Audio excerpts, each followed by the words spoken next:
It's a perfect day to talk to our in-house law firm. Neil Katyal is the former acting U.S. Solicitor General.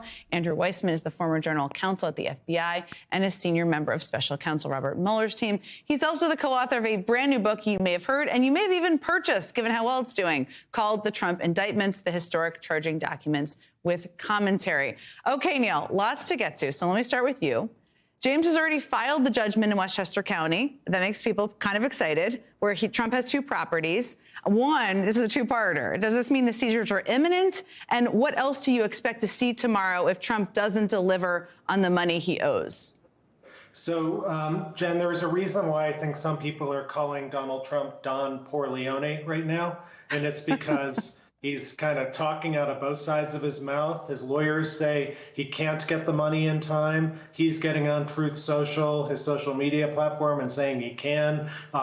These things don't make much sense together. And it's kind of a microcosm of the way what got Trump into trouble in the first place, which is lying about his assets. And now he's kind of doing the same thing just over the last week. So I think tomorrow, look, this is not some immediate process where Tish James is going to walk into 40 Wall Street on Tuesday and change the locks or something like that. The seizure process takes a while. It doesn't happen overnight. Trump owns all this with a web of LLCs, but I expect what to happen tomorrow is liens filed on any other properties that she hasn't already sought liens on. She's already done so with Westchester properties, and then a process to begin. She'll also, I suspect, file bank levies to take Trump's bank money. That process can occur more quickly. Now, what Trump's going to do in the interim, he's going to try and go to the New York appeals court to stop this. I don't expect that to succeed, but he'll try. He also may try and file a federal lawsuit. That'll go nowhere fast.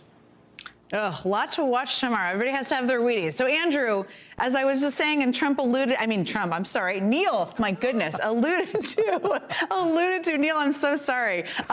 Neil alluded to, Trump's been posting on Truth Social at all hours of the day about how he has almost $500 million, like that he has the money in cash, which undercuts, of course, his lawyers' claim that he can't comply with this judgment. Is there any world, there's lots of ways to get a bond, to pay this, but is there any way that he wouldn't have to fork over that money if he actually had it? Well, he does have a pending motion in court where the court could lower the bond amount. But, if you actually have your lawyers in court saying you need to do that because they can't pay, but you are publicly saying you can pay, just imagine if you're the judge in that matter, what you're going to do. You're not going to say, gee, maybe I should lower this amount because he can't pay when he's publicly saying the opposite of what his lawyers would say. Any other person, there would be sanctions here. And just to Neil's point, I totally agree with what he said, but one other thing that Tish James can do is she can attach all sort of incoming money to Donald Trump. So a lot of what he has is rental income, royalty income, those kind of income streams. And if you think about that in terms of like a human body, she can seize that? She can take that immediately so that those income streams, those can be essentially, instead of going to Donald Trump, those go to the New York Fisc, which is what she represents. That's like taking sort of the arteries and clogging them off so that there's no money flow into the Trump organization. Instead, all of that money, what he says is sort of other people's money that's coming in from his licensing deals, all of that gets restrained and can go to pay off the judgment. And that is money that really may be very necessary for Donald Trump in order to continue sort of leveraging all of his other assets because he has all these outstanding loans. And that's something that can happen quickly. That's interesting. It's like he has a cash crunch problem. So that's a really interesting detail I didn't know. Okay, Neil, one thing we almost forget, even though there's so much to watch tomorrow, is that the first criminal trial was supposed to start tomorrow. It was postponed because federal prosecutors, of course, gave a new pile of evidence to Trump's teams just weeks before the trial was supposed to start. I don't know if you can answer why they waited so long, but how long do you expect? We could learn the new trial date. So how long do you expect this to be pushed out? Past mid-April? Longer? How long do they need?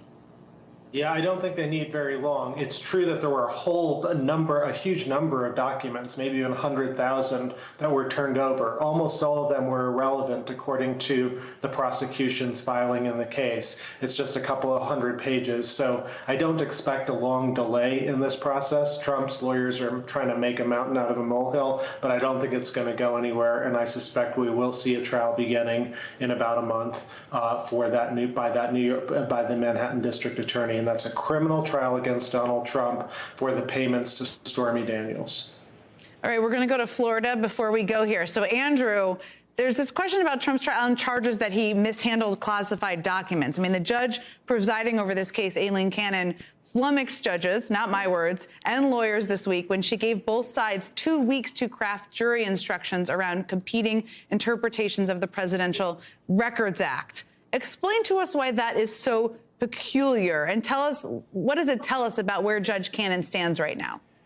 Well, the backdrop is, remember that she has been reversed not once but twice by the 11th Circuit for getting the law wrong, and consistently the law wrong in favor of Donald Trump. Here, leaving aside that she's asking for jury instructions, but she hasn't set the new trial date. So Neil can attest, and I can, that that's very unusual to be asked about formulating jury instructions when you don't even have a trial date. But leaving that timing aside, her two options that she proposed were both legally wrong. And they were both requested by Donald Trump at the hearing. And she then said, OK, government, you have to give those two alternatives. Both of them are legally wrong. He is charged with a criminal statute, and what she asked was for the government to brief a civil Presidential Records Act statute, which is a civil statute that has nothing to do with the criminal charges here.